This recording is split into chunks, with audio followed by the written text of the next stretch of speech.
지금 현재 시각 미국의 중간선거 결과를 여러분께 보여드립니다.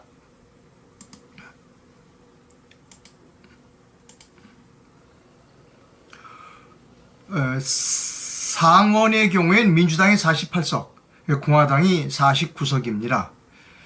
제가 이거 6시 50분에 집계한 겁니다. 그리고 민주당의 경우에는 하원의 경우에는 민주당이 187석, 공화당이 204석입니다. 하원은 확실하게 공화당이 장악을 했는데 상원은 장악하지 못한 것으로 보입니다.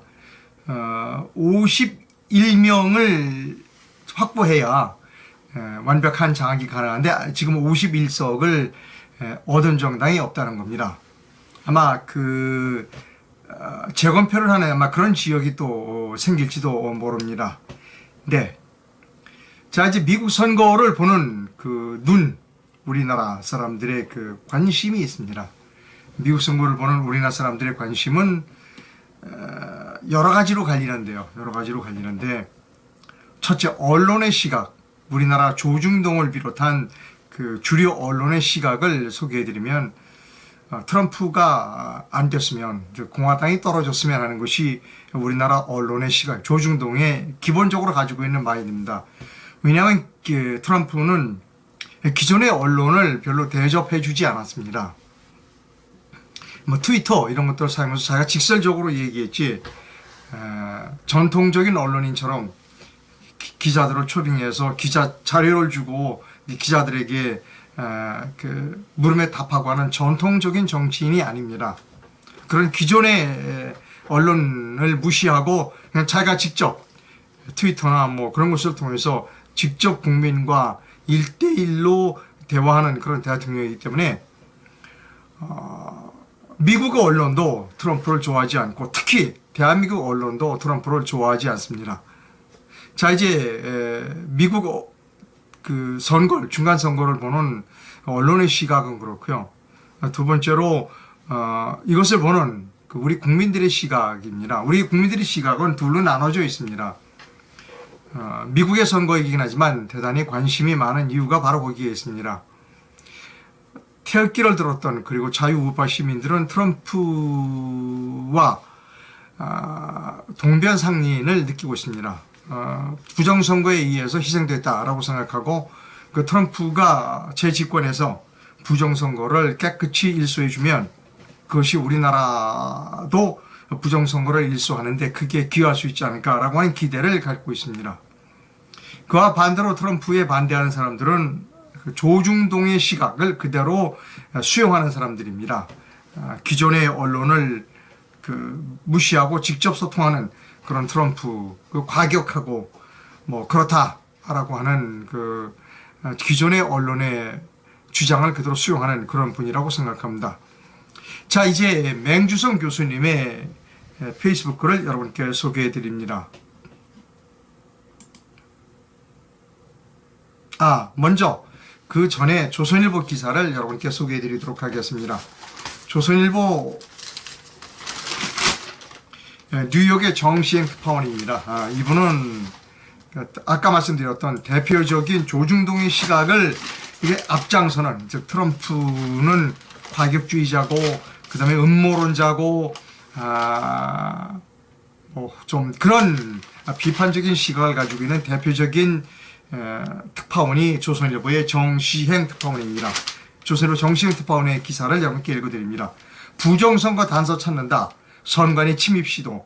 SNS의 각종 음모론 확산이라는 제목입니다. 미국 중간선거가 8일 치러진 가운데 투표 과정과 결과를 두고 곳곳에서 분쟁과 소요가 계속될 전망이다. 이번 중간선거는 역사상 최대의 분열된 선거로 꼽혔던 지난 2020년 대통령 선거 이후 치러진 전국 단위 선거다. 지난 2년간 갈등이 봉합 치유되기는커녕 신구 권력 간 대립이 심화하고 소셜미디어를 통한 음모론이 판치며 선거 불복이 상수화되면서 정치 사회의 갈등이 더 증폭됐다라고 장문의 기사를 서울로 보내왔습니다. 네.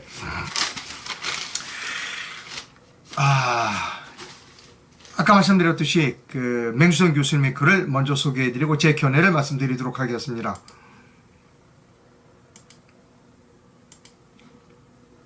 매선 교수님이 조금 전에 페이스북에 올린 글입니다.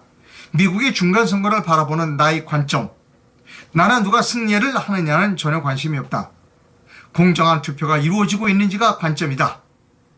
SNS를 이렇게 돌아다니면서 산책하다가 민주당이 장악한 주에서 우편 투표 부정선거가 진행되고 있다는 글을 보았다.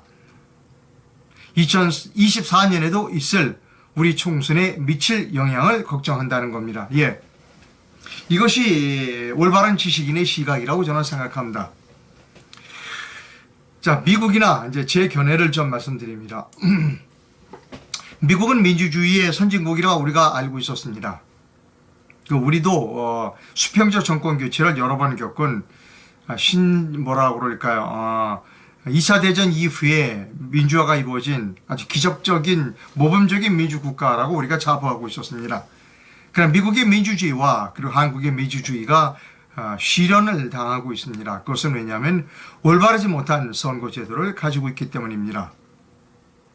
여러분, 영국이나 프랑스에서 그 민주주의에 대한 시비는 없습니다. 선거에 대한 시비는 없습니다. 왜냐하면 제도가 잘 만들어져 있습니다.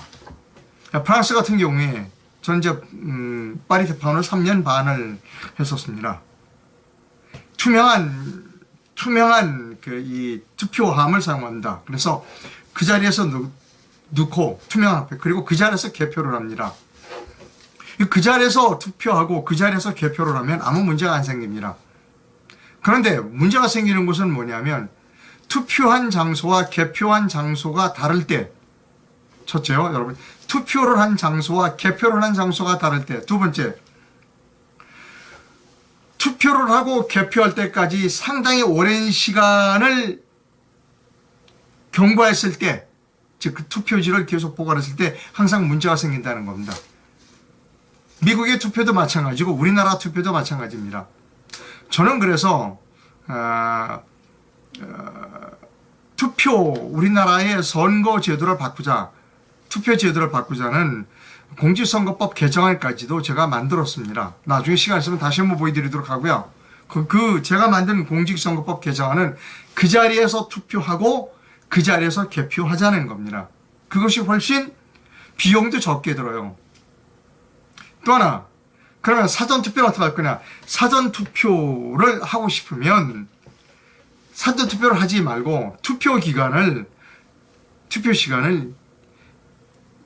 늘리라는 겁니다. 예를 들어서 48시간을 하든 36시간을 하라는 겁니다. 예를 들면 토요일날, 금요일날 아침 6시부터 토요일날 밤 12시까지 하든지 이렇게 해서 그냥 그 밤을 꼬박 세워서 지켜보는 사람은 지켜보면 되는 겁니다. 근데 이거를 우편 투표, 사전 투표에서 우리나라의 경우, 미국도 마찬가지입니다. 투표하는 장소와 개표하는 장소가 달라. 그리고 투표함의 개표장으로 도달될 때까지 시간이 며칠씩 걸려. 사흘씩, 나흘씩 걸려. 그러니까 못 믿는 겁니다. 그래서 전자화, 모든 분야에 있어서 디지털화가 이루어지면 질수록 선거, 투표는 아날로그화해야 된다는 겁니다. 이러면 사고가 안 생기는 거예요. 제가 이제 여기 지금 신문에 보면 아까 보여드렸죠? 조선일보의 정시행 특파원 기사를 제가 보여드렸습니다.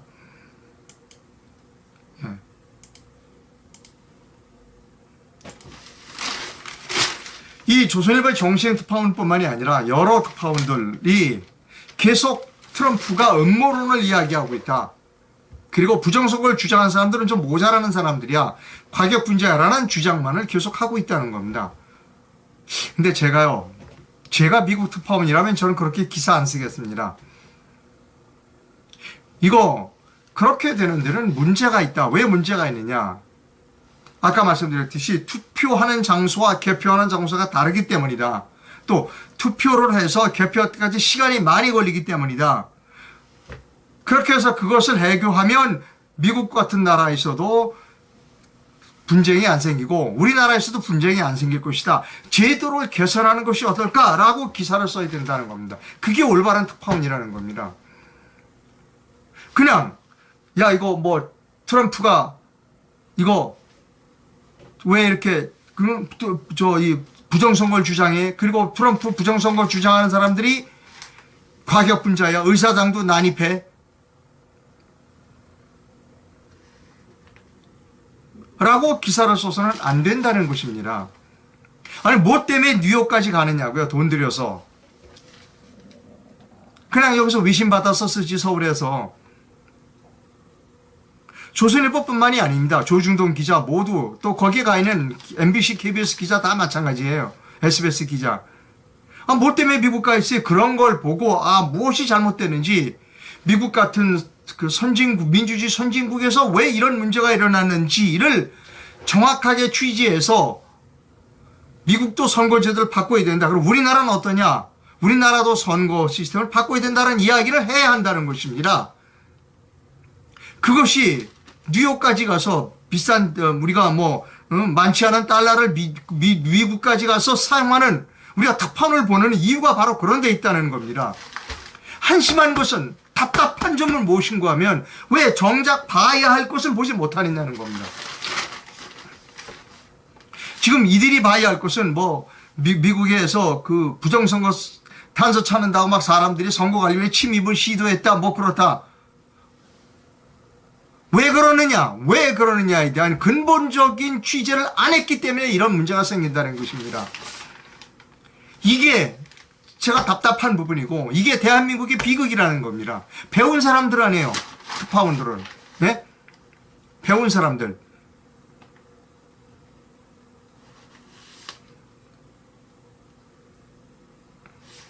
왜 배운 사람들이 똑바로 사물을 파악하지 못하느냐는 겁니다. 자, 그 다음 뉴스 하나 또 전해드리겠습니다.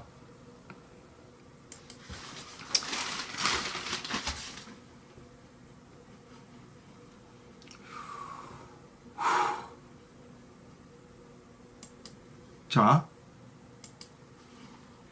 역시 조선일보 기사입니다. 중국이 캐나다 선거에 특정 후보에 자금을 지원한다 라고 하는 기사입니다. 쥐스탱 듀르도 캐나다 총리가 중국이 특정 정치인에게 자금을 지원하는 등 캐나다 선거에 개입하려고 한다고 규탄했습니다. 8일 현지 시각 BBC 방송에 따르면 듀르도 총리는 중국이 캐나다의 민주주의를 겨냥해 공격적인 게임을 벌이고 있다고 비난했습니다. 앞서 캐나다 언론 글로벌 뉴스는 캐나다 정보당국이 중국이 후원하는 후보들 간의 비밀 네트워크를 적발했다고 보도했습니다. 또한 지난 2019년 캐나다 총선에서 최소 11명의 후보가 중국의 지원을 받은 사실이 드러났다고 전했다는 겁니다. 예. 이게 중국이 전 세계를 오염시키고 있습니다. 중국이 왜 이런 이야기를 하느냐? 중국 공산당이 생존하기 위해서 이렇게 전 세계의 민주주의를 위협하고 있는 겁니다. 저는 중국이 우리나라 선거에 개입하지 않았다라고 확신해서 말씀드릴 수 있느냐는 겁니다. 아니야, 중국은 절대 대한민국 총선이나 대선에 개입하지 않았어. 아니면 지방선거에 개입하지 않았어. 라고 자신있게 말할 수 있는 정치인이 있을까? 를 의심하지 않을 수밖에 없다는 겁니다. 왜? 중국은 미국, 캐나다, 특히 호주 같은 나라에 선거에 광범위하게 개입을 해왔기 때문입니다. 제가 여기서 여러분께 드릴 말씀은 두 가지입니다. 중국은 당장 그 사악한 짓을 멈춰야 합니다. 이제 많은 사람들이 민주주의를 오염시키려고 하는 중국의 의도를 다 알고 있다는 겁니다. 두 번째로 전 세계를 오염시키는 그 오염 비용을 중국 인민들의 복지를 위해서 사용하라는 겁니다. 이게 제가 중국 시진핑에게 하고 싶은 이야기입니다.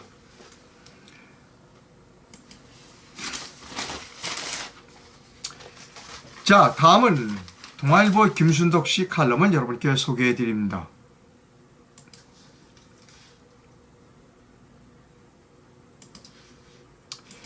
김순덕 씨가 칼럼을 쓰기를 기다리고 있었어요. 왜 요즘은 칼럼을 안 쓰시나? 라고 의아해했는데 드디어 칼럼을 오늘 썼습니다.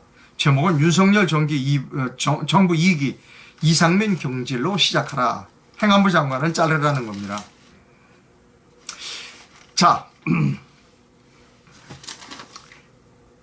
이제 동아일보도 그 생긴 지가 1, 2년 된 신생 신문사가 아닙니다. 그리고 김순덕 대기자도 입사한 지 1, 2년밖에 안 되는 신참 기자가 아니라는 겁니다. 이거 수십 번 울겨먹은 레퍼토리 아니에요? 무슨 사고만 나면 정치적 책임지라는 겁니다. 그래서 지금까지 그래왔어요. 사고와 상관없이, 사고의 원인과 상관없이, 책임과 상관없이 정치적인 책임을 지라는 겁니다. 지금까지 그래왔어요. 대한민국이 만들어진 이후 지금까지 그래왔어요. 그래서 달라진 게 뭐 있죠? 정치적 책임지면 끝나요, 우리나라는. 바뀌질 않아. 그러면 제발 이제 동아일보도 1, 2년 전에 생긴 언론사가 아니고 김수덕 기자도 들어온 지 입사한 지 1, 2년밖에 안 되는 신참 기자가 아니면 이제는 뭔가 달라져야 한다고 생각하지 않아요? 그저 레파토리가 똑같아. 정치적 책임을 지라는가. 경찰과 119는 행안부 소속이니까 행안부 장관이 정치적 책임을 지라는 거야. 달라진 게 뭐 있어? 옛날이나 지금이나 계속 정치적 책임은 져왔어. 근데 대한민국은 아직 이 모양 이 꼴이야. 무슨 사고만 계속 나. 그러면 이젠 언론이 그 언론이 좀 생각을 달리해야 되는 거 아니에요? 정치적 책임, 이제는 정치적 책임을 지지 마라! 라고 얘기를 해야 되는 거 아니에요? 이제는 정치적 책임이 아니라 진짜 책임인 실무자들이 책임을 져라.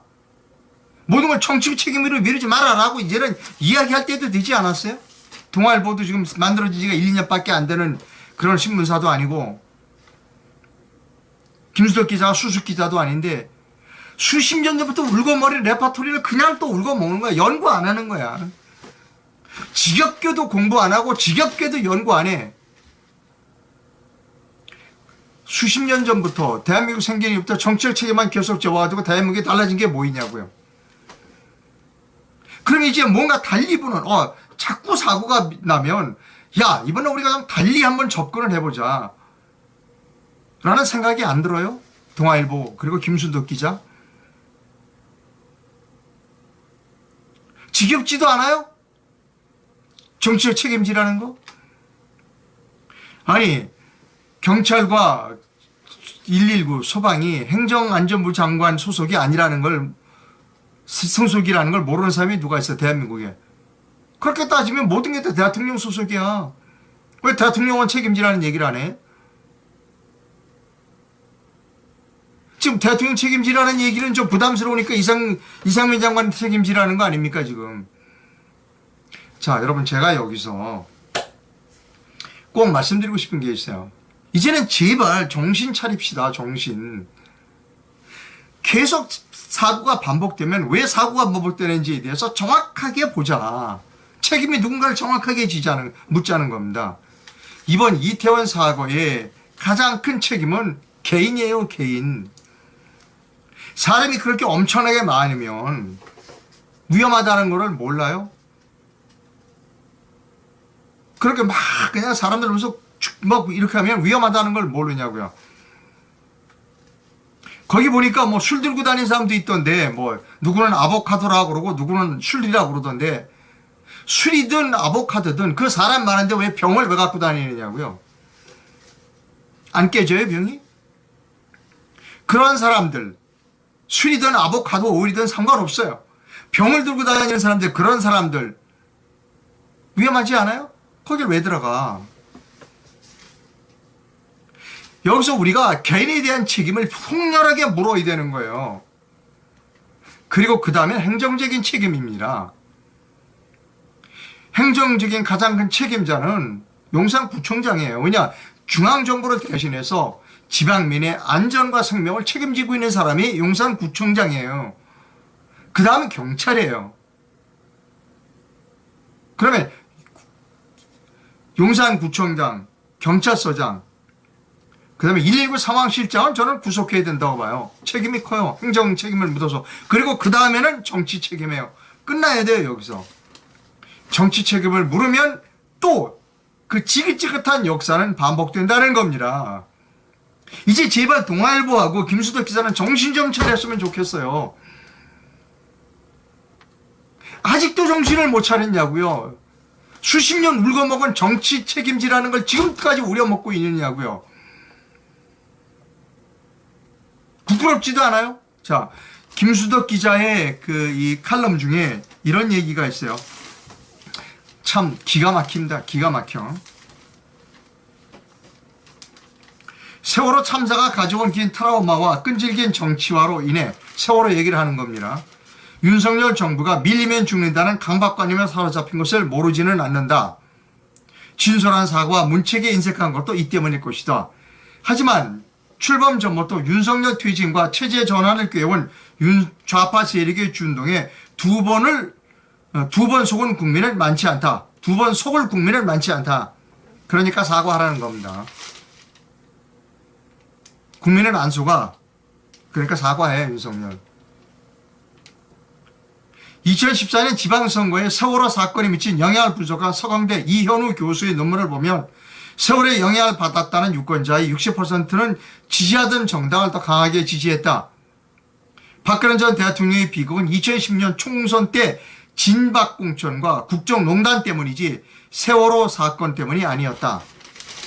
지금 김순덕 기자는요, 자기 변명하고 있는 겁니다. 김순덕 기자는 세월호 때 있지도 않은 박근혜 대통령 무슨 성형수술설 그 다음에 마약설 해서 박근혜 대통령을 거짓으로 비난해서 박근혜 대통령이 탄핵되는 데에 일조한 사람, 1등 공신이 김순덕입니다. 그동안 많은 사람들이 김순덕을 그래서 비난해왔죠. 그랬더니 지금 오늘 뭐냐, 박근혜가 탄핵된 건 나 때문이 아니야. 세월호 때문이 아니야. 변명하고 있는 겁니다, 지금.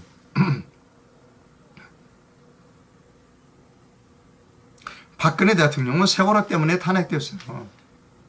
가짜 세월호, 김순덕 기자같이 거짓으로 공격한 사람들 때문에 박근혜 대통령이 사과했고 그것 때문에 탄핵된 거예요. 김순덕 기자, 거짓말하지 말기를 바라요. 그리고 제발 본인이 박근혜 대통령 때 잘못한 부분에 대해서 사과하세요.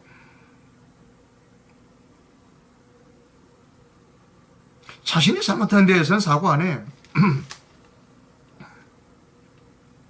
그러니까 제대로 된 칼럼을 못 쓰는 거야. 헛소리만 자꾸 하는 거야. 수십 년 물건먹은 레파토리 그대로 하는 거야. 정치적 책임지라는 거. 또 국민들 또 끌어들여. 2021년 6월 21일 윤 대통령은 정치를 시작하면서 우리 미래를 짊어질 청년들이 그리고 세금을 내는 분들이 분노하지 않는 나라를 만들겠다고 약속했다. 우리 미래를 짊어질 청년들일수록 자신의 책임은 지가 져야 돼요. 우리의 미래를 젊은 청년들이 위험한지 아닌지도 파악하지 못하는 그런 청년들은 우리 미래를 짊어질 책임이 없죠. 만한 인재들이 못 돼요.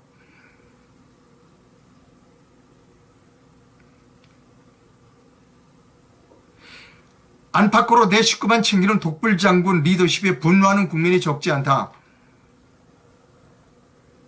마침 대통령이 해외 순방을 떠난다. 돌아올 때는 새로 취임하는 것처럼 다시 시작해 주었으면 좋겠다. 윤석열 정부 2기는 이상민 장관 경질 대통령실 쇄신으로 출발해야 된다. 울거먹은 리파트리 계속 울거먹고 있어요. 쇄신해야 된다. 인적 쇄신해야 된다. 천만의 말씀. 시스템을 바꿔야 됩니다. 사람을 바꿔서는 안 돼요. 시스템을 바꿔야 돼요. 사고가 났을 때 그 사고를 책임을 묻는 시스템 자체를 바꿔야 되는 겁니다. 지금 어떤 사람을 갖다 놔도 시스템을 바꾸지 않는 한 그 모양 그 꼴이에요. 근데 언론은 그것도 그냥 계속 바꾸재. 혁신하재. 쇄신하재. 뭘 쇄신해. 시스템을 바꾸지 않는 한 그나물의 그 밥이에요. 대한민국은. 그걸 몰라? 동아일보가 그걸 몰라? 김수덕 기자 그거 몰라요? 사람을 바꾸는 것으로는 해결되지 않아요. 시스템을 바꿔야 되는 거예요. 시스템. 답답합니다. 자, 중앙일보 얘기 좀 해야 되겠습니다. 중앙일보 이런 기사가 났어요.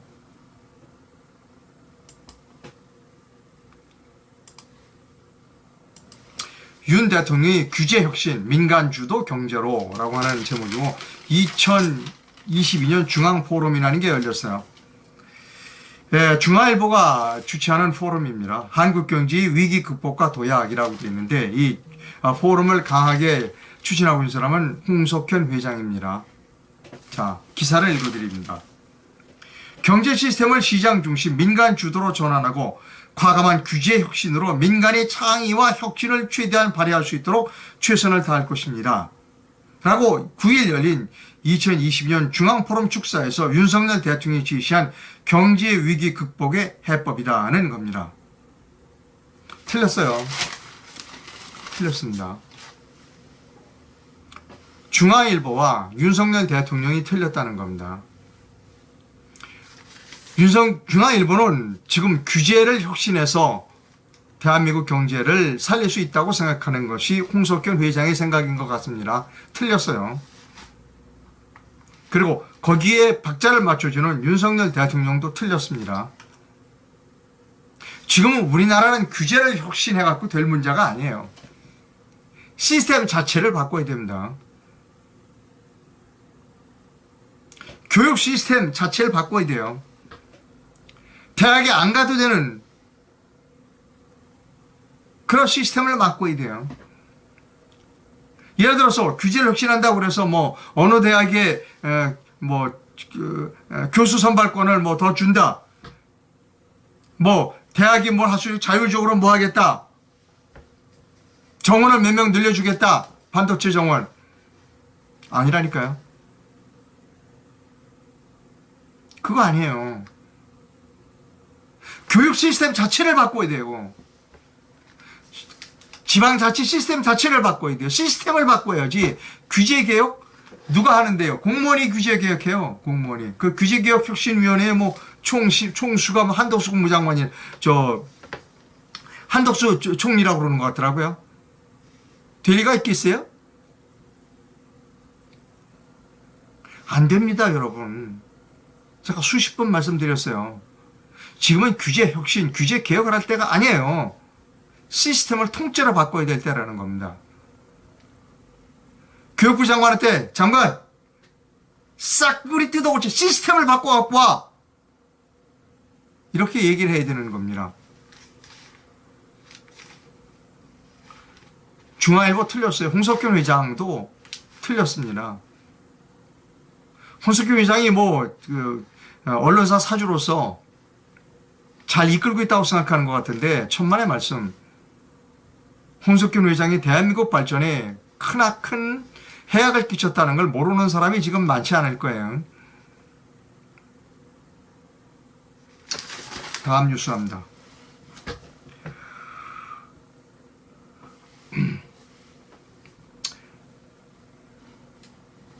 저 깜짝 놀랐어요. 근데 요즘은 이렇게 놀랄 일이 많이 생겨요. 황운하 지금 이 양반이 청장이었던가요? 그리고 국회의원이 됐죠. 황운하가 이렇게 해서 5년간 마약에 불과 5배밖에 안 늘었다. 전쟁 선포할 수준 아니다라고 얘기했어요. 근데 황운하 씨가 근데 왜 우리나라 경찰은 이렇죠? 지금 황운하 씨를 보고 있으면 용산경찰서장하고 뭐 다를 바가 없어. 예? 용산경찰서장이나 황운하나 다를 게 뭐 있어? 용산경찰서장 사람이 막 큰일 났습니다. 근데 설렁탕 집에서 설렁탕 천천히 먹고 뒷짐지고 어슬렁어슬렁 걸어와. 사람이 죽어나가는데 위에 보고도 안 해. 그리고 파출소 옥상에 가서 이렇게 지켜만 보고 있어.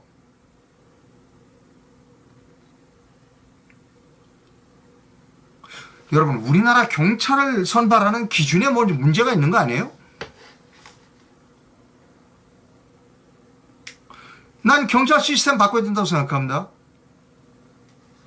지금 경찰을 뽑는, 그리고 경찰 분야 시스템 자체를 바꿔야 돼요.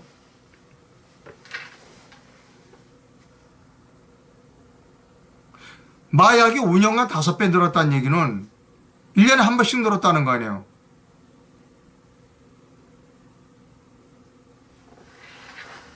야, 우리나라 경찰 시스템 좀 문제가 있습니다. 경찰 선발하는 시스템에. 또 우리나라 기자 선발하는 시스템에도 문제가 있어요. 우리나라 문제 많습니다.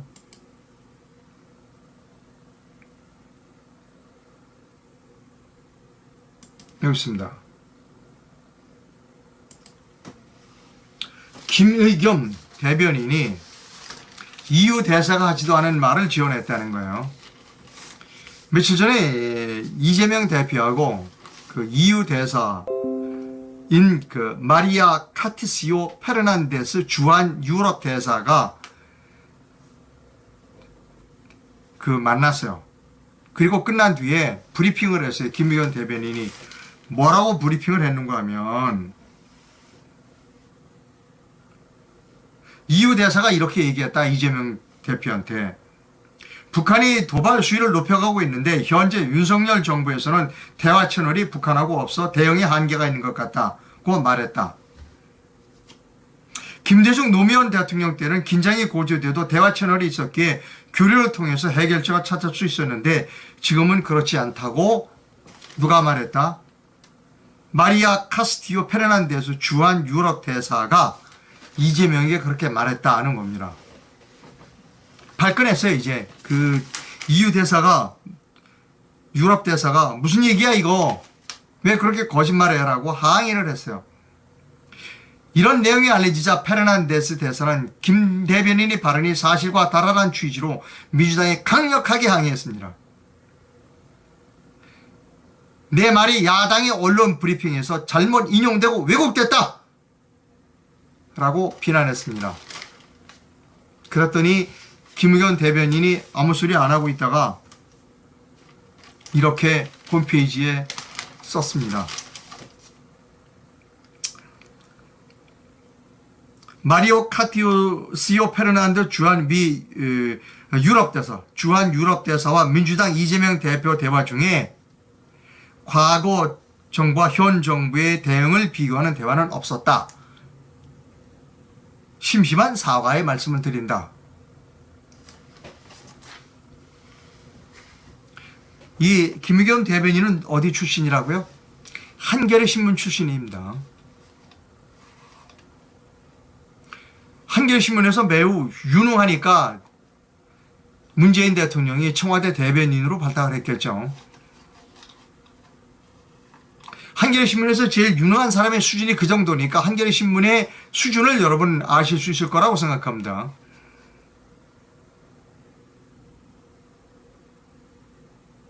큰일 났어요. 이게 우리나라 언론의 수준입니다. 경찰의 수준이고.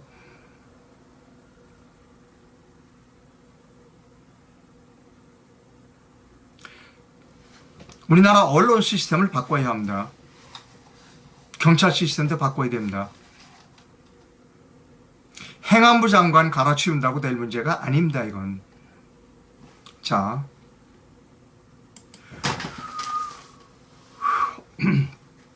좀 너무 답답해서 좀 밝은 소식 하나 전해드립니다.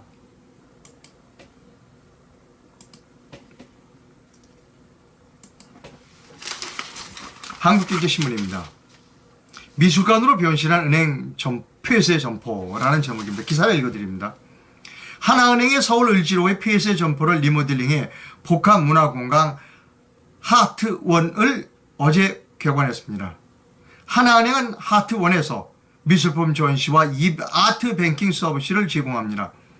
건물 2층에는 하나은행이 소장한 3,000여 점의 각 작품 중 약 110점을 전시했습니다. 3층에서는 고액 자산가들을 대상으로 미술품 매입, 매각 투자, 자문 등 아트 어드바이저리 서비스를 제공합니다. 라고 하는 겁니다. 결국 장사하자고 하는 건데 2층, 3층은 안 올라가고 1층에서 미술품만 감상하셔도 돈은 안 받는 것 같습니다. 입장료를 받는다는 이야기는 여기 없습니다. 시간 있으신 분은 을지로 가다가 한번 미술관 들려보시기 바랍니다. 2층, 3층은 굳이 안 올라가도 돈 없으신 분은 굳이 안 올라가셔도 될 것 같습니다. 이제 국민의힘 이제 경선이 좀 화끈 달아오르고 있습니다. 뭐 여론조사도 있고 합니다. 최근에 황교안 전 미래통합당 대표가 국민의힘 경선에서 당 대표 경선에 나서겠다라고 했는데 여론조사에서 5등을 차지했다, 이런 보도가 있습니다. 카메라 출동해서 오늘 황교안 대표를 인터뷰를 합니다. 황교안 대표를 인터뷰한다니까 여러분들이 많은 견해를 보내주셨고 많은 우려의 목소리도 보내주셨습니다. 카메라 출동해서 오늘 오후 한 2시 반부터 방송 생방을 하는데 대담은 제가 하지 않고 박선경 교수께서 하십니다. 자, 박선경 교수가 대담하는 그 타이틀을 여러분께 보여드립니다. 오늘 오후 한 2시 반쯤 될 것 같습니다. 박선경의 깜짝 데이트 with 황교안이라는 제목으로 오늘 카메라 출동해서 황교안 전 미래통합당 대표를 인터뷰합니다. 2시 반쯤 될 것 같습니다. 여러분들 많은 시청을 바랍니다. 예, 저는 독립 언론인입니다. 제가 옳다고 생각하는 바를 여러분께 말씀드립니다. 저도 기자 출신입니다. 저는 기자 생활하면서 카메라 출동만 했습니다. 카메라 출동만. 지금 현재 언론을 보고 있으면 우리 후배 기자들이 하는 일을 보면 답답하기도 하고 속상하기도 하고 분노가 치밀기도 합니다. 그래서 저 같은 독립 언론이 필요하지 않나라고 생각합니다. 여러분, 이상로 기자가 올바른 일을 하셨다고 생각하시면 제게 후원을 부탁드립니다. 해외에서 후원해 주실 분은 페이팔 계좌를, 국내에서 후원해 주실 분은 기업은행 계좌를 이용하실 수 있습니다. 상업 광고하겠습니다. 저는 잠도깨 숙면 매트만을 여러분께 소개해 드렸습니다. 기자가 체험해 보지 않은 것을 소개하는 것은 좀 해서는 안 될 일이다 라고 생각했기 때문입니다. 잠도깨 배에서 어싱 패드를 만들었습니다. 인간의 몸에는 정전기가 있습니다. 이 정전기가 건강을 해친다는 보고가 여러 군데에 있습니다. 잠도깨에서 만든 어싱 패드를 제 침대에 까는 모습을 여러분께 보여드립니다. 잠도깨 사장께서 저희 집에 오셔서 기존의 잠도깨 매트 위에 어싱 패드를 더 깔아주셨습니다. 그리고 어싱 플러그를 콘센트에 꼽았습니다. 어싱 패드는 전기가 필요한 제품이 아닙니다. 저도 이번에 알았습니다만 가정집의 콘센트는 이미 땅과 접지가 되어 있는 상태입니다.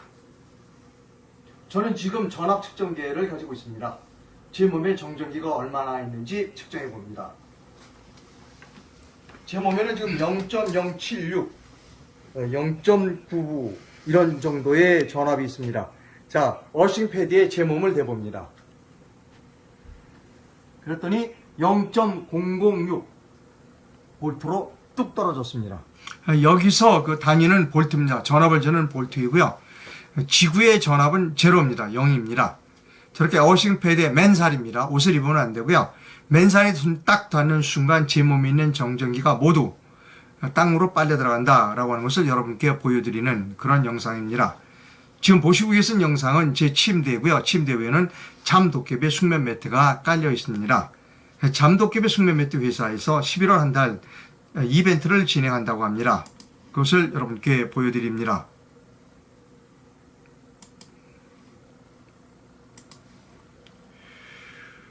잠도깨비 자기장 매트를 구매하거나 렌탈하시는 분에게 30만 원 상당의 어싱 패드, 싱글이라고 합니다. 아까 보여드린 어싱 패드를 증정해 드린다고 합니다. 기간은 이달 말까지고요. 물론 어싱 패드만도 별도로 판매하고 있다고 합니다. 지금 이 전화번호로 전화를 하셔도 상담을 받으실 수 있다고 합니다. 예, 잠시 후에 2부를 방송해 드립니다. 2부의 제목은 이렇습니다.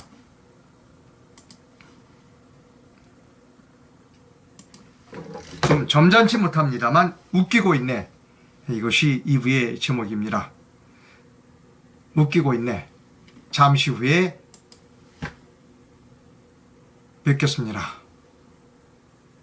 조금만 기다려 주십시오.